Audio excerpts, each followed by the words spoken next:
Let's fly under the radar. Today we're talking about Isreal Adesanya style bender. Your brother. Yeah, my Niger boy from another mother. I didn't even know where I was going with that. Do you like him more because he's from Nigeria? Yes. I'm the same. French Canadian. I'm the same with French Canadian players. Yeah, I was soft gonna spot. like no. Yes, I do like him more because he's Nigerian. But another thing I like about him, same thing I used to like about Kanye. Kanye's losing all my respect. The same thing I used to like about Kanye is people who are a little bit outspoken. I like humble people, but I also like people who can go, I did that. Fuck yeah, I did that. And they'll back it up and you go, they did do that, right? Like, there is a gray area which they skip over and you're just kind of like, all right, calm down. You did the thing. You don't have to talk too much about it. But I feel as though a lot of black athletes cannot do the same thing as white athletes when it comes to gloating. Like when Conor McGregor does it, chicks are like, this guy is sexy. He's doing. I love the way he's just so manly. But when the black guy does it, it's just kind of like, all right, why do you have to bring all that thug I never energy thought in? about it that way. Yeah, it happens all the time. Like, But it's true. McGregor gets away with he it. gets away with it. People Easily. laugh. Yeah. And he's talking shit like way more than Stylebender. Absolutely. And people just like, oh, I love his Irish accent. But when a black guy does it, everyone's like, oh, this guy is going off his nut. I want to see him get knocked out. So I try to explain to lots of people, white people do this too. It's just that when they do it, it's kind of like okay. But when a black person does it, you think they shouldn't do it because if they should be humble based on where they grew up from. So I'm like, well, it's, yeah. So that's the reason why. To be honest, I never really considered Adesanya like arrogant or anything like that. What he says is actually true. Yeah, he backs it up. He goes, I'm gonna pick you apart. Yeah. And that's what he did. And that's what he did. Yeah. McGregor does that. Yeah. And he goes like, it's gonna make it look easy, blah blah blah, knock you out. Yeah. Say, I told you so. Yeah. Yeah. And then the people are like, and everyone, yeah. But he's not getting that. People actually just hate him. So. Do you reckon the people hate him? I don't know. I don't know enough. You do not want to read comments on this stuff. They are, is that people, negative? Yeah, people are negative and all that sort of stuff. And he's just fact checking people and taking their files and their comments and then going, see, remember when you said this? He actually goes back and checks it, so which is actually. I know he's having quite a massive feud with John Jones. John Jones, yeah. And people also hate him for that too because they're going, but he's saying John Jones picked on him first because of John Jones said something about when he was a freshman to the sport, said some things I think it was something demeaning to him, and then ever since then he's just sort of picked that target. But then again, I just think he's also trying to get a good pay-per-view. Yes, also because that's what McGregor does. Yes, pick someone who's bigger than you. Talk shit about them for ages until someone books a fight in that's probably worth about $100 million. You can retire. It's a money thing as well. Yeah, it's a money thing. So he's smart by building that little thing coming up. Floyd had the best business model when because Floyd Mayweather was like at the beginning of his career was like pretty boy Floyd. Yeah.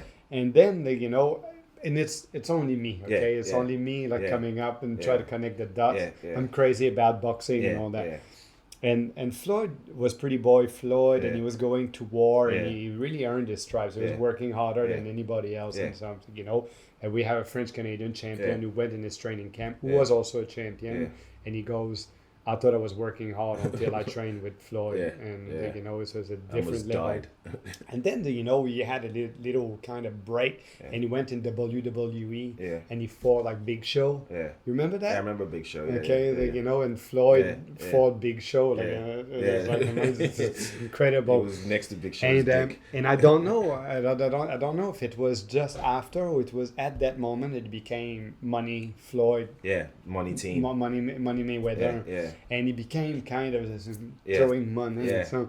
And people wanted him to be knocked out. They hated it. Yeah, and that made more money. And it's like in WWE, you always have the people who are hated, and then the hero that saved the day. The people, fuck yeah. And then the stadiums are filled up every week. The people love it. WWE, it's incredible. So Floyd filled up seats of people paying big money to see him get knocked out. And it never happened because his work ethic and his talent and blah blah blah there's more than that. Is like picking fights and all that. Picking the right fights for yourself. But So a guy like Adesanya, pay to watch my fight to see me lose. Yeah. Pay to see my fight to see me win. I don't give a fuck as long as you pay to see my fight. Exactly. Yeah. And you have to drum up all that sort of. You got to put the tension in, and this is what he's doing, and it's a smart move. As you can see, there are lots of UFC fighters who are better than these guys, but you don't hear about them because at the moment, I wouldn't say they're better. At the moment, I think Adesanya is riding a fucking massive wave at the moment. The guy's untouchable. Yeah, there is that. He's untouchable at the moment. I can't really.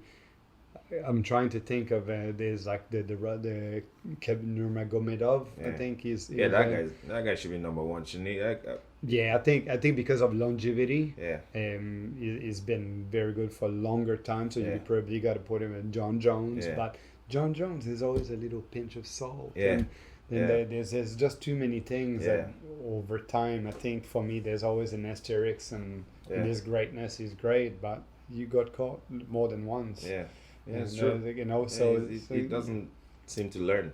No. I was watching Stylebender's fight with Paulo Costa. I was actually thinking, like, before the fight, I was like, shit, I want Stylebender to win, but I'm looking at Paulo Costa's aesthetic, and I was like, he's going to ruin this guy. And he just got in there and got made, like, he was taken to school. Like, I was chatting to you, and I wasn't even watching the fight, and you were like, he won. I was like, what?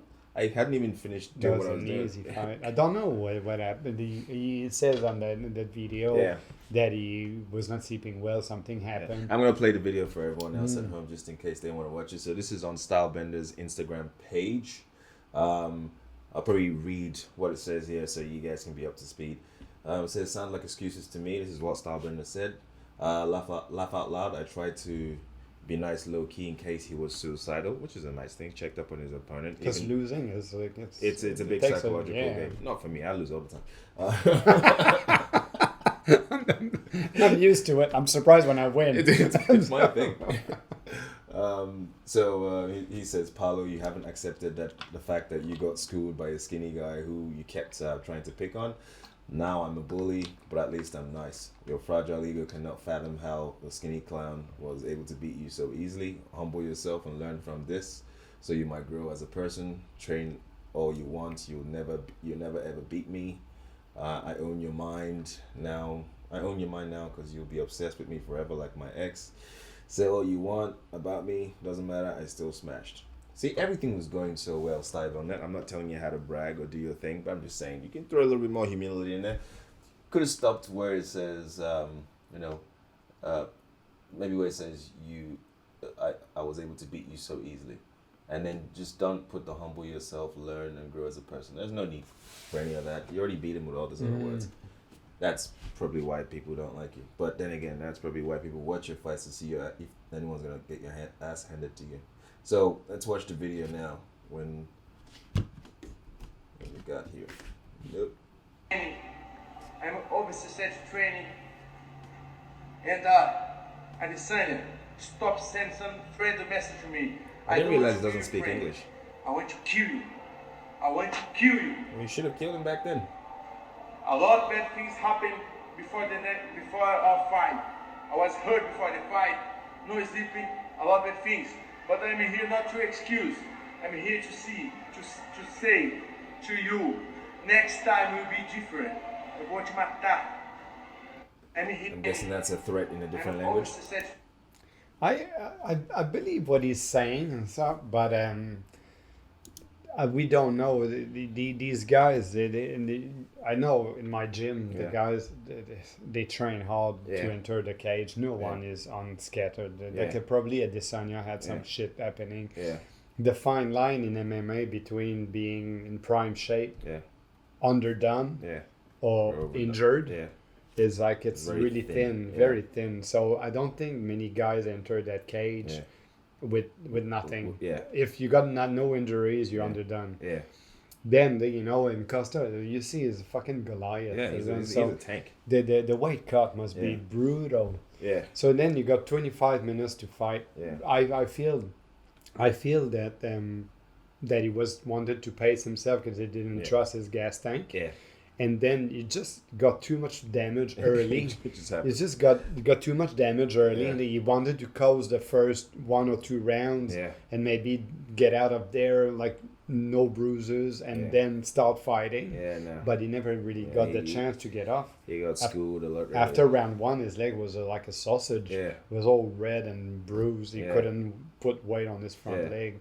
And Adesanya is a true martial artist, like a bit like George St. Pierre. George St. Pierre was GSP was used to say that, you know, in MMA you take what is being given to you. Because GSP was doing boxing. And then the people would say, "Oh, will you box him?"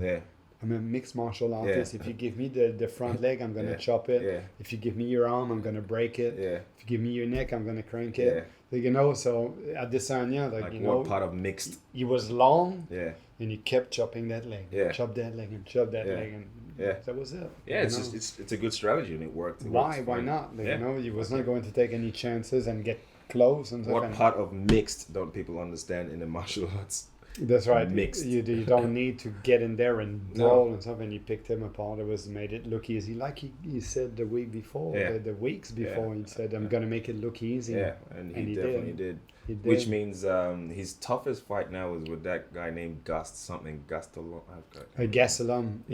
Kevin Gastelum. Yes, that was a tough fight because Gastelum got a granite chin. Yeah, they went to war. And he was coming in. So like Costa never wanted to risk getting clipped on the way in. And Gastelum was like... That guy was a muscle ball. He just kept coming. Yeah. Like, in some ways... And he's got heavy hands as well. Even though Adesanya won that fight, I'm sure that's like one. Like, he felt a lot of pain when he got home. Oh, yeah. He had to... you know that fight, and I think in round 4, on one of the podcasts he said, and you can read on those lips, on his lips, Adesanya after beginning of round 5, he goes, "I'm ready to die." Oh, he said that, and then round 5 came, and this is when he knocked him out. Or did he knock him out, or did he finish? No, it knocked him out a few times, but he knocked still got him back down. up. But he went on decision. But he won that round 5 and dramatically, Gastelum just made it. But everyone got their money's worth that day. Because you read on his lips, "I'm ready to die." So this is when I think when a fighter is, and get goosebumps just thinking about the fact me too. He says, "I'm ready to die." And this is when the kid become a man, and that was his toughest fight, and so he was not going to be denied, and he became the champion. And so now what? I'm not sure. I don't know who's fight. He wants to fight some other. I don't know. He mentioned his name in his last fight, so that's going to be interesting to watch. But I'm not excited about Robert Whittaker and Canyoneer. That's the guy. Yeah, that's right. Yeah, what a cool name to have. If it's his real name. But he seems to think that Whittaker is going to lose to that dude, and I'm not sure. Whittaker is always the underdog. Win. He's always the underdog. Whittaker is always. He always think, I think it's going to be, but Whittaker. So in between Adesanya and Whittaker, who I wanted to win was more Whittaker. But as my countryman, I'm support Adesanya. I don't actually like seeing Whittaker lose anything. I actually like the dude as a human being. I think Whittaker at that stage, I think, he was to become a champion, Whittaker, man, like he fought murderers row. It was one big fight after one big fight where he was always the underdog. It was always bloody tough fight. Then he became the champion, and I don't want to put numbers, but he defended his title a couple of times, like 2 massive fights with Romero, where they both destroyed each other. They had knee surgeries, and I think, and it's not an excuse. But I think that defeat with Adesanya losing his belt was probably like a ibuprofen.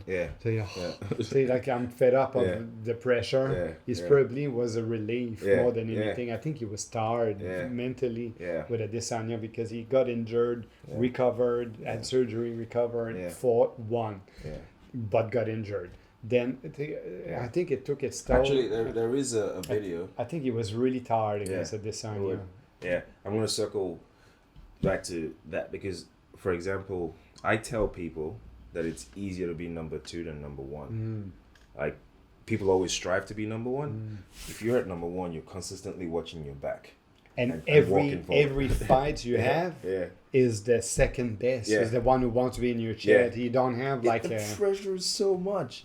Like unless you just go in it and quit. Yeah. The pressure is so much, so I can understand where if you've defended your title twice, I'll just be like, just take it. Yes. So that's why you got to lift your hand. People who stay champion for a long time. GSP, he retired. He was having pretty much a mental breakdown from that pressure because he had to reinvent himself. Everybody was studying his style, and he had to reinvent himself to add more. Yeah, you can't win. And I think after he won and he was banged up and he won a dodgy decision against Johnny Hendricks. And he kind of said after, I need a break. I need a break. He took like nearly 2 years off. And he just couldn't do it. If we can get burnt out at our normal jobs, I can be burnt out from people kicking me in the head. Yeah. I'm burnt out just from turning up. Yes, I think it's a good excuse.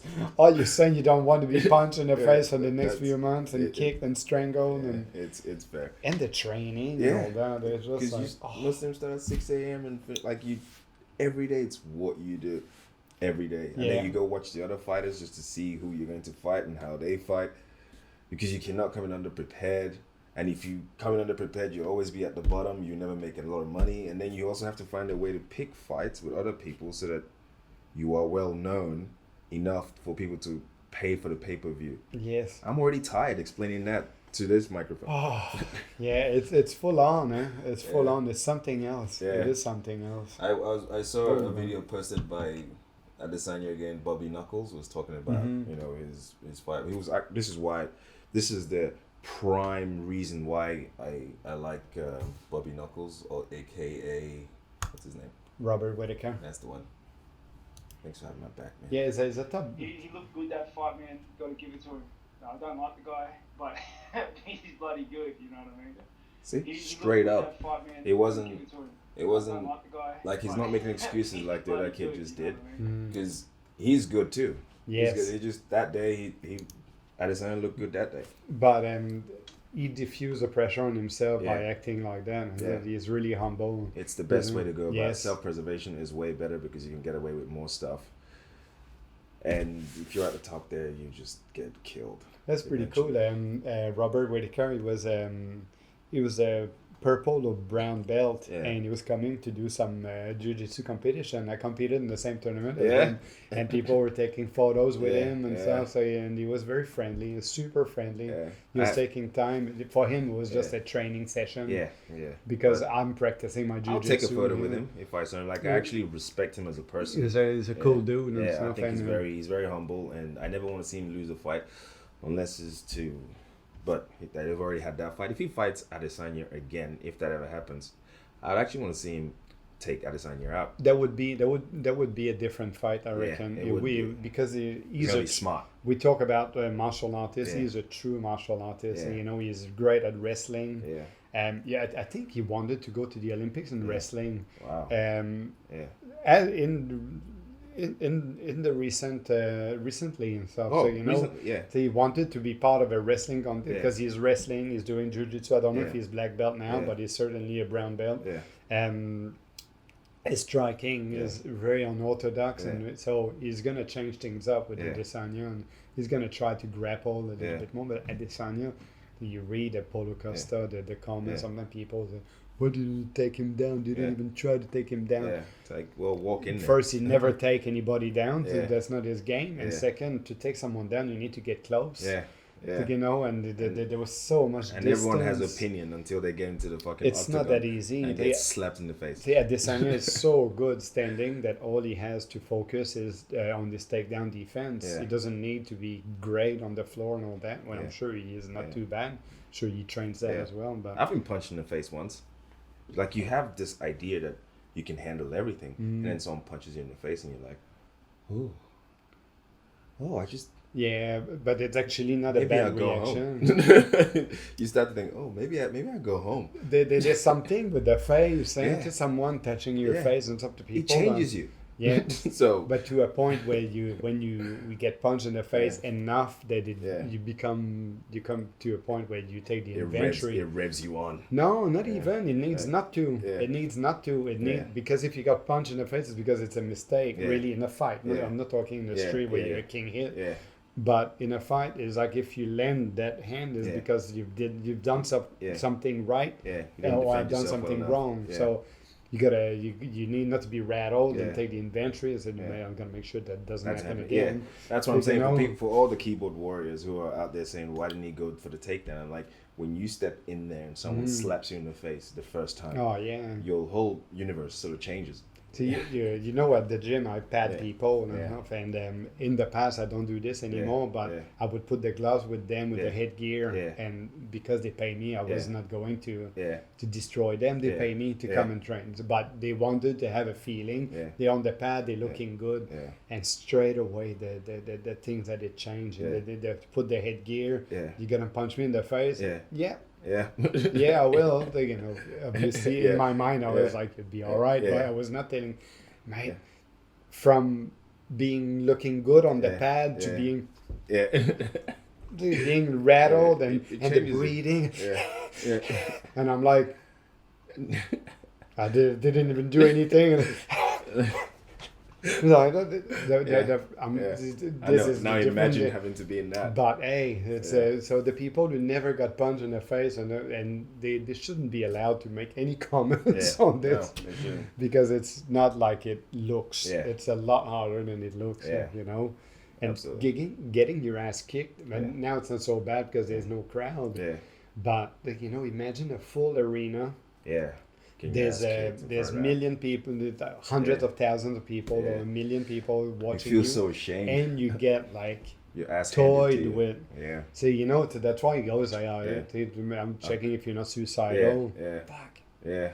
It would weigh down on you. You go home, you probably watch the video like a fair few hundred times, watching your face getting slapped and slammed. I got trying gold in a tournament. All the parents of the kids jiu-jitsu class stayed behind to watch me compete. I was 40 years old, I think, and I was competing 18 to 29 years old. I was pretty confident, and I was really relaxed, too relaxed. And I was like, I was in the guard or something, and the guy pushed my knee, and I kind of lost balance, and he grabbed me with his leg, and it's triangle choke with the legs, and I tried to get out, and I could feel myself going. I had to tap, and no one thought that, oh, Mike's a fucking loser. The parents were like, no parents were doing jiu-jitsu. Like, I was the only, but it broke me. It like for 3-4 days I was like really down and stuff. I knew I was better than that, and I just got caught into something stupid, and that was game over. And a choke like this is like the tap means if you don't stop, I'm gonna die. I was about to pass out. You push hard not to get out. So it's really like, please, Andrew. I'm just thinking, as soon as you get up and gain your consciousness, I'm sitting there cracking. That would be awful. Daryl. Daryl. Don't worry, Mike doesn't care. Daryl. But it's only jiu-jitsu in the sense where you tap and it's over. Getting knocked the fuck out. If you got knocked the fuck out, it's gonna be even weird because you're just laying there and everyone's moved on. Do you know the boxer Ricky Hatton? No, I do not. They used to call him Ricky Fatten because between the fight he used to blow up like a popcorn little dude, lightweight, muscle ball, junior weight anyway, and but then he would train really hard and stuff, and Manny Pacquiao knocked him out in 2 rounds, I think 2-3 rounds. Did he get gassed? And knocked him out. Like a jab, and he moved, and the eyes were still there, and he just like cranked up right on the chin. So he was down on the ground, like completely knocked out. I think he went in depression after this, and he went like on a frenzy on drugs and alcohol. He wanted to pretty much kill himself. So this is the impact of something. It's brutal. It's brutal. I feel like I can. I think because I've taken a few L's, which is loss. I feel like I can handle almost any loss now. Because this would be different. I reckon if you want to survive anything, this is like gonna sound profound, like I know anything, but I'm just saying from my experience, if you want to survive any kind of embarrassment, just realize that you're not like, you can't always win at life. Yeah. I'm always more failure than I am winning. But there's some of these fighters, you look at Whitaker, doesn't seem to feel that way. But Shot home, he's I was my son does jiu-jitsu with Vic Darchinyan's son. Vic Darchinyan is a guy who was an Armenian fighter that escaped the country and stayed in Australia during the 2000 Olympics. And he became an 8-time world champion. Little dude. I spoke to him. Sorry, Vic. Never watched this because I will have to fight you. I'll choke the shit out of you. How old is he? Probably my age. Oh, nah, but he's a little dude. If I can, I thought it was like 60. I'm like, if I can get into his punches, I'm too strong for him. I got to get inside. But he's a boxer anyway. The dude is crazy. None of his defeats are caused because of him. There's an excuse. My point is, some of these guys, they think they're so much better than they think. They think they're the shit. So when they get their ass handed to them, that breaks them. Yeah, they lose their identity. So that's right. That's right. That's exactly So if you're a bit more humble, don't take yourself too seriously, and find a way to don't give yourself the option of losing. It's not what it's about, but to give to say, hey, I'm gonna give every fucking thing. You're gonna have to kill me. And maybe it's gonna happen. So at the end of the day, if you gave everything, you prepared well, you ate, you did all you could do. Take all the boxes. The other man was just better. You were the better man. So that's how I think the best way to approach it without having to kill yourself for a defeat. Because really, in soccer or hockey, football, there's no team that are undefeated. But in fighting, it seems to be so important to be undefeated. Yeah, it is. Like, as soon as you have that one in there, you're like, oh, my career's ruined. Like, when I was watching Anthony Joshua, and he got knocked out by Ruiz, I was just like, he's probably going to kill himself tonight. But no, he took it so well. He took it so well. He was congratulatory to Ruiz and all that sort of stuff. And he wanted an immediate rematch, really gutsy. Everybody wanted him to sack all his team because he'd been having the same team for ages. And you need new ideas. You need to change coach. Just carry on with the process. That's it. And stick to it. And what he did lately that was another really sportsmanlike is Dillian White. Hasn't he fought that guy before? Yeah, he fought that guy. He knocked him out. It was it was the first time really Joshua was getting hurt in one of the fights with a left hook, and he got wobbly and he recovered and eventually knocked him out with an uppercut. But Dillian White was talking so much shit because he did pretty good against Anthony Joshua, and Joshua's a cash cow, so he wants a rematch. Milk that motherfucker. Yes. So Dillian White fought Alexander Povetkin, who got knocked out by Joshua as well, and he was winning every round, and then Povetkin ruined his life. Ruined it with a leaping left hook and knocked him out cold in one shot. It was just one of those things. Joshua could have fucking kicked the guy while he was down, but he goes, this is boxing. It's like me with Ruiz. Sometimes it's just one punch that changes everything. So you got to dust yourself back up. Get back in it. You got to get back in it. And so he could have bitched, I didn't want, you wanted to fight me. You got knocked out by a guy that I mopped the floor with. And so he could have said that. He never said anything. So now Dillian White, I think, wants his rematch, and if you with that Povetkin, I think there was something in the contract. So if Dillian White wins, then that fight is still possible for Dillian White, but only whatever happened after that, he needs to say thank you, Anthony Joshua, for the payday. Because he brought attention to this. Yeah, that's right. So that part, otherwise you could have just finished him. But Joshua, I'm a big fan of Joshua. Yeah, he's really cool. He's a Nigerian boy again. Is that right? Yeah, he's Nigerian. That's why I'm friend with you, and I like Joshua. See, I think from that particular continent, they just have a lot of people who just want to be good at something. But that's because our place is shit. I mean, I love Nigeria, but our place is shit. But if you, I've had some hard times there. It's a strong leverage, comfort. And comfort doesn't make you hungry. No, it doesn't. So I think that's like, I'm still here and I'm trying to prove myself. And most Nigerian kids are out there trying to prove themselves. So I think it has something to do with how shitty the place is making us want to be better. Yeah. It's a good thing. Yeah. It's a good thing. Yeah. It is good to talk boxing. I should watch more boxing. I watch not that much. It's gone a bit crazy. Like, I'm more of MMA because those big fights are being made, and in boxing there's takes like, too long. There's like promotional companies, instead of MMA, like UFC. There's Top Rank, Golden Boy, DAZN, DAZN. There's Showtime. There's ESPN now. I think there was used to be HBO, but they are out. So all this, they signed contracts. So if a good fighter belongs to this and that promotional companies, but there's too much politics. It's gonna take too long. Everybody there's too many hurdles, and that's why UFC is a lot better. It's one company. And I make the fights. And you turn up and that's you say yes or no. And then it's who's gonna take over for Dana White when he dies of steroids? Mate, that's gonna mate. I don't know. Because I don't know. He's really good at what he does. Yeah, he is. He's really but good. But he's not trying to split it with anyone.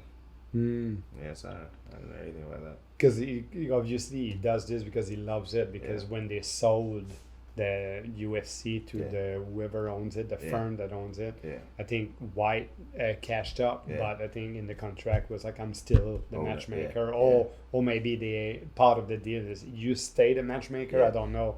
Or they're just silent partners. I mean, the other guys are big corporate guys are probably that they own it. I think they sold it for $4 billion. $4 billion. So the Fertitta brothers and Dana White, they sold this for $4 billion. They paid like a few millions, but they put their balls. There was nothing in the beginning. It was not popular, so they really, the stories of UFC is unreal.